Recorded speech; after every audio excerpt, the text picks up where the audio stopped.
Türkmenistan'ın prezidenti Gurbanguly Berdimuhammedowa Türkmenistan halkı tarapyndan impeachment wezipesinden alınmagy. Türkmenistan'ın prezidenti Gurbanguly Berdimuhammedowyň Türkmenistan'ın konstitusiýasyna boyun eýmeýänligi we konstitusiýaga garşy gelýänligi, ýurdun içinde ýüze çykan gytçylyk we açlyga garşy göreşmeýänligi, tersine adamlary açlyga dogry itekleýänligi sebäpli Türkmenistan'ın prezidentinin Türkmenistan'ı dolandyryp bilmeýänligi netijesine gelindi ve Türkmenistan halkı Türkmenistan'ın prezidentine ynamsyzlyk bildirýär.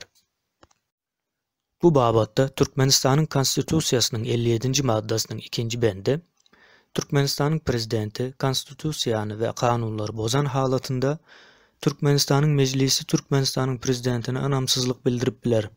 Türkmenistan'ın prezidentine ynam bildirmezlik hakyndaky mesele meclisin bellenen sandaky deputatlarynyň azyndan 3-den 2-siniň talap etmegine göre seretmek bolar. Türkmenistan'ın prezidentine ynam bildirmezlik hakyndaky çözgüt Türkmenistan'ın meclisiniň bellenen sandaky deputatlarynyň 4-den 3 böleginden az bolmadyk sesleriň köplüğü bilen kabul edilýär.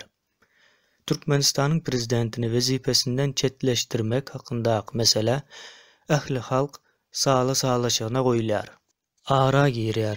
Şol bir sanda kanun çykaryjy we deputatlaryň döwlet höküminde güýjüniň galmanlygy sebäpli Türkmenistan'ın halkı güýjüni deputatlar we beýleki guramalardan izine alýar.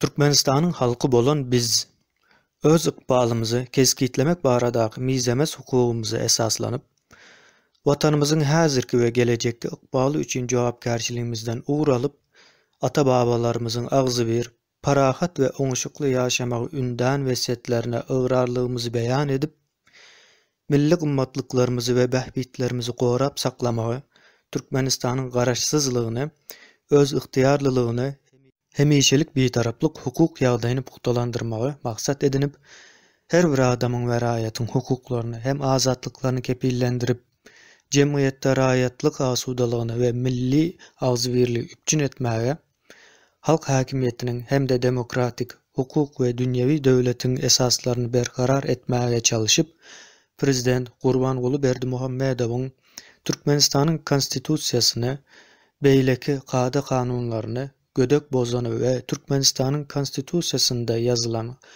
hukuklarymyza kepil bolup bilmänligi sebäpli Türkmenistanyň prezidenti wezipesinden meýletin gitmegini talap edýäris. Impeachment of President of Turkmenistan, Gurbanguly Berdimuhammedow by dint of people of Turkmenistan. President of Turkmenistan Gurbanguly Berdimuhammedow has been distrusted for not obeying the Constitution of Turkmenistan and disaffirming it. He has been distrusted for not taking action for current famine and starvation in Turkmenistan. Instead, his actions lead people to poverty. Therefore, he is not eligible to be President of Turkmenistan according to Article 57 Section 2 of the Constitution. In case of violation of the Constitution and laws of Turkmenistan by President of Turkmenistan, the Parliament may express no confidence in him. The issue of no confidence can be considered at the request of no less than 2/3 of the established members of the Mejlis. The decision of no confidence is adopted by at least 3/4 of the established members of Mejlis. The question for removal of President of Turkmenistan from the office is put on national referendum. For the same circumstances, legislative branches and members of the Mejlis has been dismissed by people of Turkmenistan due to their powerlessness.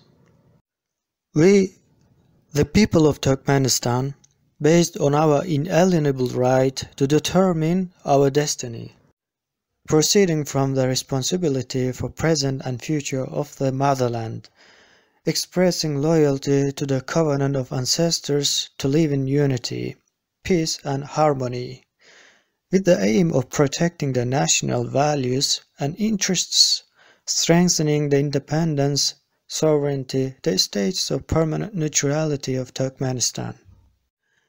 guaranteeing the rights and freedoms of each person and citizen, and seeking to ensure civil peace and national accord in the society, to substantiate the foundations of democracy and democratic, legal, secular state, we are calling Gurbanguly Berdimuhamedov to abandon his presidential position for tactlessly neglecting Constitution of Turkmenistan and its laws.